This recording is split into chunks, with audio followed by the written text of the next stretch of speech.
Live NFL trivia every Tuesday night on Twitch at 9 p.m. Eastern. Come show off your football knowledge and have a chance to win cash prizes. Check the link in the description to find out more. And now, on with our feature presentation. We've seen players refuse to speak to the media. Everyone remembers Marshawn Lynch refusing to speak for the entire 2014 season, until he got fined, which led to arguably the most memorable press conference in Super Bowl Media Day history. Players on the Broncos have tried this from time to time. But what about an entire team boycotting the media? Every single player on the team just simply refusing to talk to reporters. Bart Scott tried to lead the New York Jets to accomplish one of these in 2012 after some stories were published in the New York Daily News, but that was unsuccessful. However, there was one instance of this being successful. One team, in solidarity with their coach, refused to talk to the media and tried to make a stand. The reason why? Let's just say it's a pretty bizarre tale, featuring a struggling team, the festivities of Halloween, and even Saddam Hussein. No, I'm not making that up. This is the story of the controversy surrounding the 1993 Phoenix Cardinals. First, we need some context as to why the Cardinals were so fed up with the Arizona media that they were willing to stage a boycott.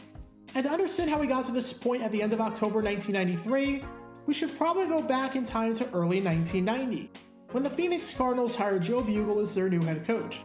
The Cardinals hadn't made the postseason since 1982 during the strike-shortened season, and hadn't won a playoff game since the 1947 NFL Championship, so they were hoping that hiring the star guy on Joe Gibbs' staff in Washington and the man in charge of one of the greatest offensive lines ever assembled would turn the tide. Early on, however, that would not be the case. In Bugel's first season, the Cardinals were 5-11, and were dead last in the NFC East. In 1991, the Cards were even worse, going 4-12 and finishing with the second worst offense in football at just 12.3 points per game. Considering the fact that Bugel was an offensive-minded coach, yeah, that's pretty concerning. And in 1992, once again, the Cards found themselves in the cellar of the division yet again, going 4-12. After 3 seasons, the Cards were 13-35, finishing last in the division every single year, and Bugel had lost 24 of his last 30 games. Owner Bill Bidwell wasn't ready to throw in the towel just yet, and was willing to give Bugel one more shot. After the 1992 season, where Phoenix lost 6 of its final 7 games, Bidwell said that Bugel was going to be coming back in 1993. But the message was clear: have a winning record, or you're gone. This was Bugel's last chance to prove himself. But at the start of 1993, nothing changed. The Cards got off to another slow start, and through 7 games, the team sat at 2-5. And on October 24th, the team suffered an embarrassing 28-14 loss to the San Francisco 49ers. Now, this might not seem too embarrassing on paper, but midway through the fourth quarter, San Francisco was up 28-0. The game was not as close as the final scoreline indicates. Bugel was on the hot seat. He was feeling the pressure, and it seemed like things couldn't get any lower than what happened on October 24th, 1993.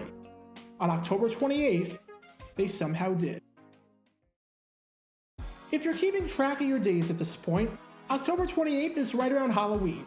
That's the time where people dress up in costumes and either hang out with friends and family, or go trick-or-treating around the neighborhood to get some candy. But while there are some people who spend weeks and months planning out the perfect Halloween costume, you've got tons of procrastinators. You've got people who don't know what to do until the day of, and put in as little effort as possible. They'll just tape a piece of paper to themselves saying that they're Idaho, and call it a day. The Arizona Republic recognized this, and so they put this out in their Thursday paper. This is Joe Bugel's face, but with the eyes cut out.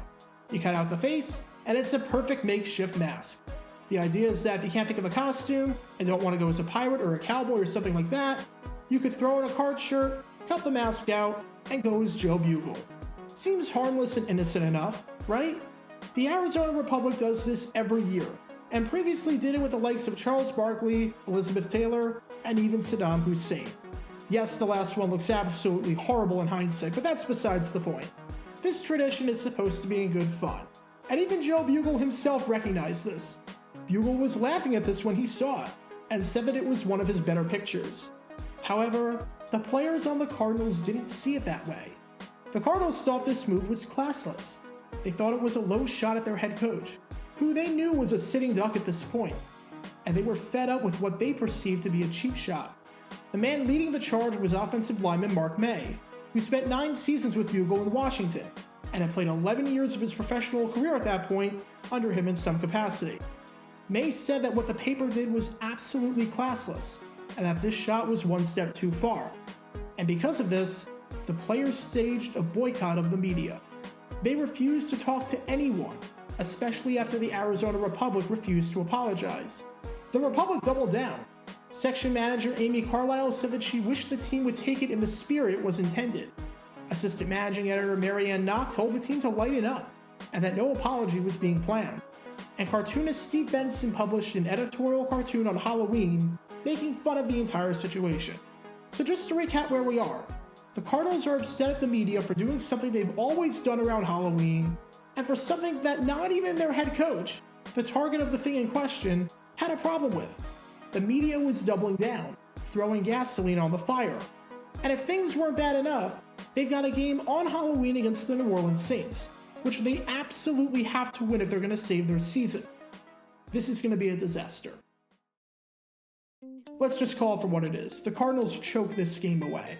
After holding on to a 17-7 lead at halftime, the Saints scored 13 unanswered in the second half, with Morton Anderson drilling the game-winning 38-yard field goal in the fourth to give the Saints a 20-17 win. The Cards had just 54 passing yards. This was just a disastrous loss, especially for the 37,000 people in attendance that day on the Sun Devil Stadium bleachers. Phoenix fell to 2-6, essentially ending any chances at the midway point of making it to the postseason. But later in the week, after a 5-day boycott, it was finally over. The players agreed to speak to the media again.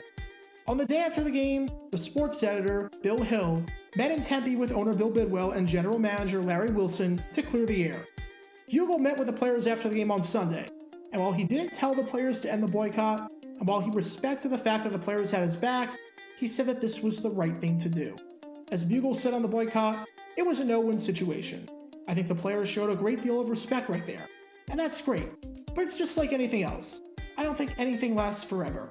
I think our players understand that the media send the message to the fans. You also have to remember that the Cards were the least popular team in football.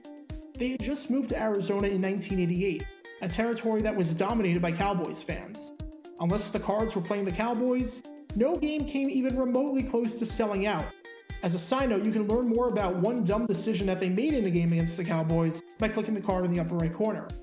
Boycotting the most popular newspaper in the area, especially back in 1993 when that meant something, was the last thing that Bidwell could afford to have happen. The Cards were already struggling on and off the field, and this boycott was not making things any better.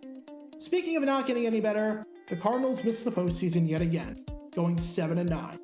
Bugel and Wilson were fired after the 1993 season, as Bidwell promised he would do if the team didn't have a winning record.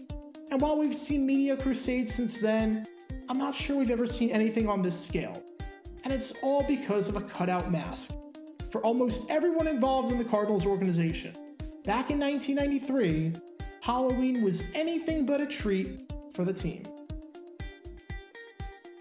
Be sure to like this video, ring the notification bell, subscribe down below if you haven't already, as it helps the channel out a lot. And be sure to check out Twitch every Tuesday night at 9 p.m. Eastern for your chance to play NFL Trivia and win cash prizes. Link in the description below.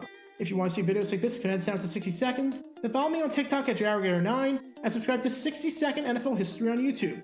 Also, special thanks to all of our Patreon supporters who help get the channel. Your support is greatly appreciated. So you can become a patron and request future video topics in the description below.